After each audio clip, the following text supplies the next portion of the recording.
नमस्कार दोस्तों। आज के इस एक्सप्लेनर में हम भिंडी की खेती के एक बहुत ही शानदार और डिटेल्ड ब्लूप्रिंट को डिकोड करने वाले हैं। देखिए, हम सभी जानते हैं कि अच्छी किस्म के बीज और पानी होने के बावजूद फसल में ढेरों समस्याएं आती हैं। इसलिए आज हमारा पूरा फोकस इस बात पर रहेगा कि कैसे एक सटीक स्प्रे शेड्यूल और सही पोषण की मदद से भिंडी की पैदावार को कई गुना तक बढ़ाया जा सकता है। तो चलिए बिना देर किए सीधे मुद्दे पर आते हैं। सबसे बड़ा खतरा क्या है? वो हैं छोटे छोटे रस चूसने वाले कीट।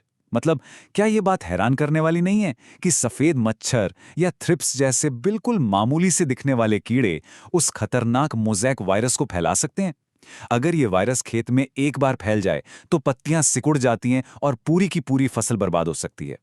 और इन्हीं गंभीर चुनौतियों से निपटने के लिए हमारा ये एक्सप्लेनर बहुत ही लॉजिकल तरीके से आगे बढ़ेगा। पहले हम मुख्य दुश्मनों की पहचान करेंगे, फिर शुरुआती बचाव देखेंगे, एक 8 कदमों वाला सटीक स्प्रे शेड्यूल समझेंगे, लेट स्टेज स्प्रे के बारे में जानेंगे और आखिर में सही खाद और पोषण पर चर्चा करेंगे। तो शुरुआत करते हैं पहले हिस्से से, भिंडी के मुख्य दुश्मन। जाहिर है, किसी भी बीमारी का इलाज करने से पहले दुश्मन की पहचान करना सबसे ज्यादा जरूरी है। अगर हम सोर्स मटेरियल को देखें तो ये कीटों और बीमारियों की एक पूरी फौज की बात करता है। रस चूसने वाले माइट्स और सफेद मच्छर से लेकर पत्तियों को चबाने वाले सेमीलूपर्स, फल छेदक सुंडियां और एंथ्रैक्नोज जैसी फंगल बीमारियां, ये सब मिलकर पौधे को अंदर तक कमजोर कर देते हैं, जिससे मोज़ेक वायरस और लीफ कर्ल वायरस जैसे सबसे बड़े विलन के लिए रास्ता एकदम साफ हो जाता है।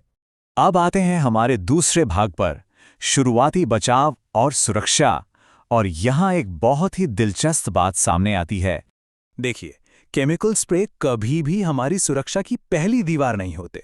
असल में एक स्वस्थ फसल की नींव रखने के लिए शुरुआत में ही एक फिजिकल बाउंड्री बनानी पड़ती है। जैसे खेत के चारों तरफ एक ग्रीन नेट लगाना, गर्मियों की फसल के लिए मक्के की एक लाइन का बॉर्डर बनाना और कीड़ों को फंसाने वाले नीले और पीले स्टिकी ट्रैप्स लगाना। ये चीजें उड़ने वाले कीड़ों को फसल पर बैठने से पहले ही रोक लेती हैं। अच्छा, एक बेहद अहम बात जो हमें पूरे टाइम याद रखनी है, यहाँ से आगे हम जितने भी केमिकल डोज या स्प्रे की बात करेंगे वो सब प्रति पंप ठीक 15 लीटर पानी के हिसाब से हैं। इस नियम का सख्ती से पालन करना है और बेहतरीन रिजल्ट्स के लिए इनका छिड़काव हमेशा शाम के समय ही किया जाना चाहिए। चलिए अब बढ़ते हैं तीसरे हिस्से की तरफ, शुरुआती स्प्रे शेड्यूल। देखते हैं कि वानस्पतिक चरण में पौधे की शुरुआती इम्यूनिटी कैसे बिल्ड की जाती है। भिंडी के पौधे के शुरुआती जीवन में यानी 15वें दिन से लेके 52वें दिन तक हमें 4 अलग अलग और एकदम टाइम बाउंड स्प्रे की ज़रूरत होती है। ये टाइमलाइन मजबूत जड़ें बनाने और शुरुआती कीड़ों के हमले को एक बड़ी तबाही बनने से रोकने के लिए बहुत ज़रूरी है।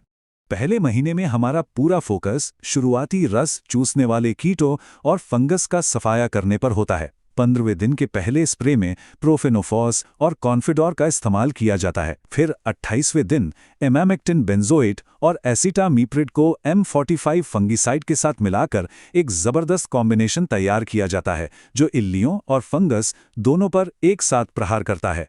और फिर जैसे जैसे फसल 40वें और 50वें दिन के आसपास फूल आने की स्टेज में पहुंचती है, प्रोटोकॉल थोड़ा बदल जाता है। यहाँ बायोवीटा और फेंटेक प्लस जैसे बायोस्टिमुलेंट्स की एंट्री होती है। इन्हें सोलोमन और उलाला जैसे कीटनाशकों के साथ मिलाकर दिया जाता है। इसका फायदा ये है कि पौधे की रोग प्रतिरोधक क्षमता बूस्ट होती है और ज़्यादा से ज़्यादा फूल और फलियां आती हैं। अब हम अपने चौथे भाग यानी लेट स्टेज स्प्रे पर पहुंच गए हैं। जब फसल में फल आने लगते हैं और हार्वेस्टिंग शुरू होती है, तो हमारी पूरी स्ट्रैटेजी पैदावार को सुरक्षित रखने की ओर मुड़ जाती है। यहाँ से आखिरी चार्ट स्प्रे की टाइमलाइन शुरू होती है, जो 65वें दिन से लेकर 125वें दिन तक चलती है। इन्हें विशेष रूप से लेट स्टेज फंगस को रोकने, जिद्दी फल छेदक सुंडियों से निपटने और लगातार हो रही कटाई के दौरान पौधे की एनर्जी को बनाए रखने के लिए डिजाइन किया गया है। 65वें दिन का 5वां और 80वें दिन का 6ठा स्प्रे माइट्स और जिद्दी फंगल इन्फेक्शन जैसे मुश्किल खतरों को टारगेट करता है। थायोफेनेट मिथाइल, ओमाइट और एम्प्लीगो जैसे पावरफुल फॉर्मूले फसल को एक ऐसा तगड़ा सुरक्षा कवच देते हैं जिससे फलों की क्वालिटी बिल्कुल भी खराब नहीं होती। यहीं पर कृषि विज्ञान को समझना सबसे दिलचस्प हो जाता है। मान लीजिए भिंडी का पौधा बहुत ज्यादा लंबा होने लगा है, तो ऐसे में प्लानोफिक्स जैसा प्लांट ग्रोथ रेगुलेटर इस्तेमाल किया जाता है। ये हार्मोनल स्प्रे पौधे की हाइट को वहीं लॉक कर देता है और उसकी सारी एनर्जी को सिर्फ पत्ते बनाने के बजाय ज्यादा से ज्यादा फलियां पैदा करने की तरफ मोड़ देता है ना कमाल की तकनीक। इस पूरे स्प्रे साइकिल को पूरा करने के लिए 95वें दिन के आसपास इसी पीजीआर प्लानोफिक्स को सिमोडिस जैसे कीटनाशकों के साथ मिलाकर स्प्रे करते हैं और अंत में 115वें दिन के करीब एक तारा, 80% सल्फर और अलिका का एक फाइनल क्लियरिंग स्प्रे किया जाता है, ताकि यह सुनिश्चित हो सके कि आखिरी कटाई का जो दौर है वो भी एकदम कीट मुक्त और शानदार रहे। अब हम आते हैं अपने 5वें और आखिरी हिस्से पर, सही खाद और पोषण। जाहिर है फसल को बीमारियों से बचाना तो सिर्फ आधी जंग जीतना है, बाकी की आधी जंग उसे सही और संतुलित भोजन देने पर निर्भर करती है। पोषण का ये लॉजिक बिल्कुल साफ है।